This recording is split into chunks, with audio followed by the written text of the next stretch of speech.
আমি সিজনের বোধ ধরবো। সিজনের প্রথম ম্যাচটা খুব ভালো কাটলো, ব্যাটিংটাও ভালো হয়েছে, বাট ভেরি ইম্পর্টেন্ট আমার কাছে মনে হয় সবচেয়ে বেশি গুরুত্বপূর্ণ আমাদের এই পারফরমেন্সটা যেন ধারাবাহিক থাকে। সো আই হোপ যে এটাই আমাদের স্ট্যান্ডার্ড হবে এবং এই স্ট্যান্ডার্ডটা আমরা মেনটেন করবো। এতটা প্রত্যাশা অবশ্যই ছিল না, দেখুন মিরপুর উইকেট নিয়ে তো অনেকে অনেক কিছু বলে, এর আগের মনে হয় ওয়েস্ট ইন্ডিজের সাথে খেলার উইকেট নিয়ে অনেকে কিছু বলেছিল, বাট এবার তো কিছু বলার নেই।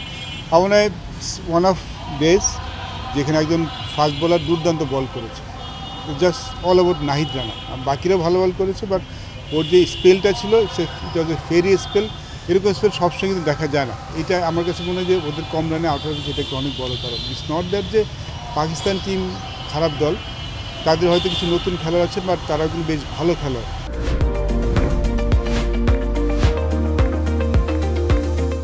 তো আমার মনে হয় it's not about Pakistan team. I think যে ওই নাহিদ রানাটার স্পেল যেটা আসলে পুরো ম্যাচটার ভাগ্যটা গতিপথে বদলে দিয়েছে। এই ধারাবাহিকভাবে ভালো খেলাটা খুব দরকার। আমরা প্রথম ম্যাচটা খুব ভালো করেছি, আমরা সব ম্যাচে জিতব না। পাকিস্তান খুব ভালো দল, আমি আবার বলছি পাকিস্তান খুব ভালো দল, ওরা অবশ্যই ঘুরে দাঁড়াতে চাইবে, বাট আমরাও যে ভালো দল সেটা আমরা জানি, সেটা প্রমাণ করাটা ধারাবাহিকভাবে খুব ইম্পর্টেন্ট। লাস্ট ম্যাচের আমার কাছে আগামীকালকের ম্যাচটা আরও বেশি গুরুত্বপূর্ণ, যেন আমরা এই পারফরমেন্সটা রিপিট করতে পারি। Credit goes to team management little bit, যে তারা সাহস দেখিয়েছেন যে তারা এই ধরনের উইকেটে খেলতে চান।